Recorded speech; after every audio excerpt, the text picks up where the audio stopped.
Syndicats de salariés dans la rue et colère qui monte, un contraste avec les organisations patronales, MEDEF et CPME, qui se réjouissent du passage de cette réforme. On en parle avec mon invité, Bernard Ibert. Bonjour.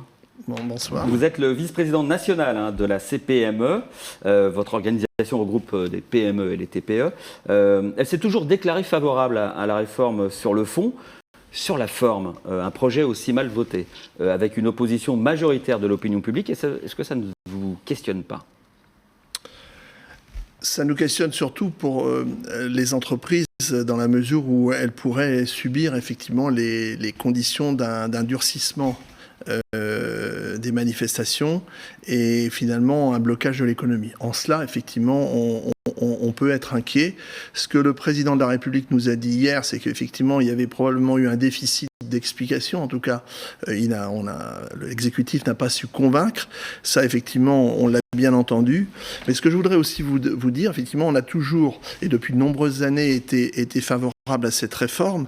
Alors, dans la forme, on pourra en parler, mais sur le fond, si vous voulez, je crois que clairement, chacun comprend, y compris les organisations syndicales avec lesquelles on est en dialogue permanent, et je rappellerai deux ou trois choses, à savoir que, notamment pendant cette période effectivement troublée, on n'a pas interrompu le dialogue avec les organisations syndicales. Et du reste, il vous aura peut-être pas échappé que nous avons conclu pendant cette période compliquée une réforme notamment et qui est sur le partage de la valeur, ce qui prouve bien que il faut que les partenaires sociaux, et le président de la République l'a dit hier, renouent sur un certain nombre de sujets. Ouais, ce qui contredit aussi ce qu'il a dit, le fait qu'il n'y avait pas eu de compromis qui a été proposé par les syndicats. À aucun moment de la part du gouvernement, la question de l'augmentation des cotisations sociales ou patronales n'a été envisagée.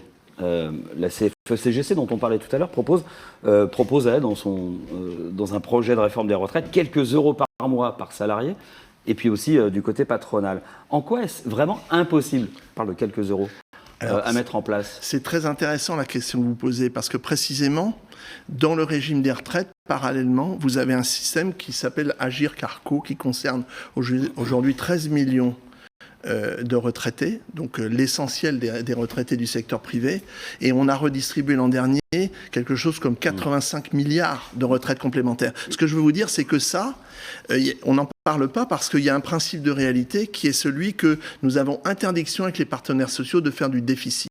Par conséquent, cette règle d'or, dans le cadre du paritarisme, elle fonctionne. Et finalement, ce que les Français doivent entendre, c'est qu'on est capable, nous, partenaires sociaux, de faire des compromis. Je crois qu'on en appelle souvent à l'exemple allemand ou à des pays qui sont dans une capacité de dialogue. Nous sommes convaincus, nous à la CPME, qu'on peut effectivement progresser de cette façon-là dans les réformes. Alors, le corollaire de cette réforme des retraites, c'est le travail des seniors. L'index senior fait partie du package de la réforme, sans réelle contrainte pour les entreprises. Aujourd'hui, seulement 56% des 55-64 ans sont dans une situation d'emploi. C'est inférieur à la moyenne européenne qui est, elle, à 60%.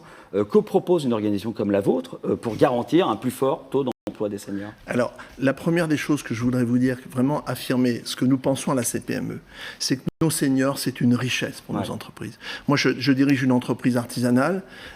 Un collaborateur qui a une expérience extraordinaire, on ne peut pas s'en passer. Les dispositifs qui ont prévalu, effectivement, il faut les réformer.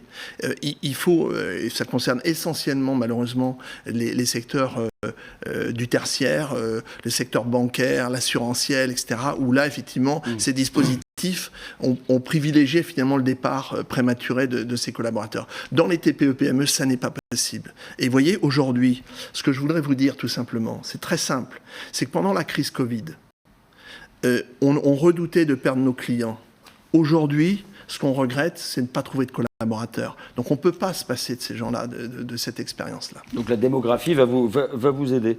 De l'autre côté du spectre, il y a les jeunes, plus de seniors au travail. Est-ce que c'est moins de place pour les jeunes ? C'est ce qu'ils dénoncent en tout cas. Sachant qu'aujourd'hui, le premier emploi stable n'est obtenu pour les jeunes en moyenne qu'à 27 ans. Que faire pour garantir là aussi un emploi pour les jeunes ? Il ne vous aura pas échappé que le développement de l'apprentissage et de l'alternance a connu un essor considérable. C'est-à-dire qu'on est au-delà du million d'apprentis, quand il y a encore quelques années, nous étions à peine à 300 000. La question qui vraiment se pose, c'est le problème des ruptures en cours de contrat. On a 20% de taux de rupture de contrat, c'est trop, et ça signifie une chose, si vous voulez, c'est que malheureusement, on a encore un déficit d'orientation. Mais pour autant, ces jeunes qui ont le pied à l'étrier par l'emploi, par l'expérience dans l'entreprise, je crois que c'est une grande chance pour la France pour que précisément on résorbe une partie de ce chômage des jeunes. Merci Bernard Ribert d'avoir accepté notre invitation. Merci à vous.